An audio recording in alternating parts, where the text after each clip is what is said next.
Vulture.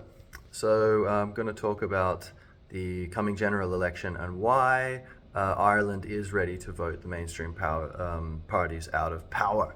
So in the local election, there was a big upsurge in independence, but although independent Ireland may have wasted part of that by signing up to some, pro-mass immigration and, all this other nonsense stuff at the EU level. But nonetheless, there was an upsurge in the vote for independence and for, kind of anti-establishment candidates.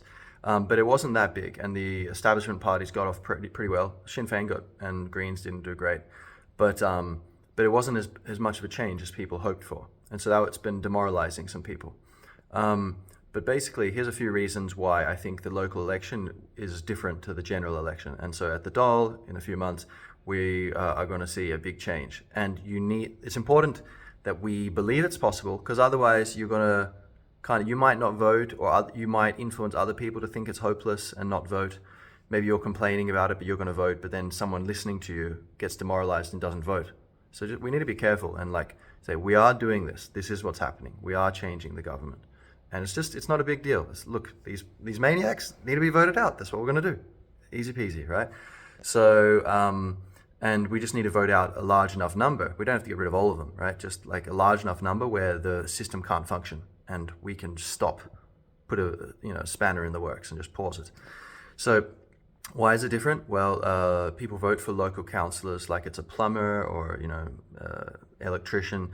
They're a problem solver, and so you don't want to burn bridges, and if you've got a reliable person who'll actually do things for you, that's very useful. There's an alarm going off, or the bins, aren't being collected, whatever. There's litter around, there's someone you can try to talk to. So, whereas there could be someone like, oh yeah, I want to, vote me in, I want to fight mass immigration. And they might be like, yeah, well, you can't really do anything, you're a local councillor, and although symbolically you can do something, and you can have that more authority. But anyway, they might think, oh, you can't really do anything, and I want my streets clean, so no, I'm gonna, and they feel loyalty, the people who have helped them, so there's that personal relationship, practical and kind of loyalty based. A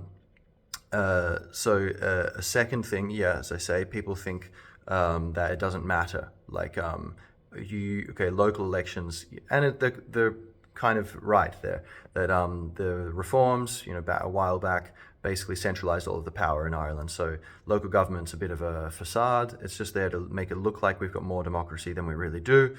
Even in the local government, the things they are doing, the Lord Mayor doesn't really call the shots. It's some chief executive appointed by the Dáil, or the executive. You can advise and things, but there's a bit of smoke and mirrors. So, it's not there's not a great number of powers in local government. So, a lot of people didn't vote or would vote for someone. They're like, well, yeah, this guy's Fine Gael or whatever, but, it doesn't really matter. It's a local thing. Come on, And they're, planning to vote against Fine Gael at the national level, So these are some dynamics. On top of that, you had a huge number of spoiled votes. So that's something we need to fix. Very important. So don't put ticks, put numbers. Okay, that's the first thing. Number one for who you want most. Number two for who you want next. If your number one person doesn't get in, your number two vote, that just means your vote will go to this person, right? But that person gets nothing. If your number one vote gets in, the rest of your numbers are meaningless. They don't do anything, right? So no ticks, and don't put numbers against people that you don't want. Just leave it empty. Don't give them anything. That's it. So that's how you vote, right? Don't write your name on it. It has to be anonymous. You don't write up the Ra or anything like this, Keep it simple. So if we can fix that, then we could there's a huge number of spoiled votes, and probably a bunch of, the kind of people who are spoiling votes, to be very blunt, people who are maybe less educated on some of these things, they're probably going to be like, yeah, what's going on? Can we just keep the thing the way it is? So although there could be a large number of immigrants as well who didn't understand the description or instructions, but I don't know. We can leave that one there. So the final issue is that there were non-Irish citizens voting in the local elections. They're being shipped around in vans in some cases, where NGOs are like, yeah, get out the vote here, let's bring them in. And so that's pretty crazy. Even people who are here illegally, economic migrants who popped here, come to Ireland, and then they're here. I think it was 8 months is all you needed, and then bring your certificate we just gave you, and you can vote. Crazy. So guess who they were voting for? The hand that feeds them, right? So yes, these are some reasons why the local election was different.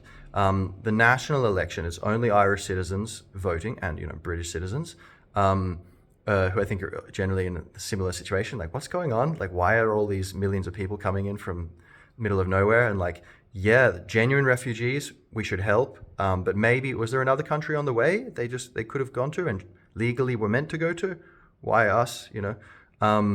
But okay, even if we set that aside, yeah, helping legitimate refugees, a huge number of these people are exploiting the system, and they're not real refugees, and that's completely wrong, right? Imagine doing that, to being like, yeah, I'm going to do this even though it'll make the refugees look bad. I'm just going, oh, it's like, come on.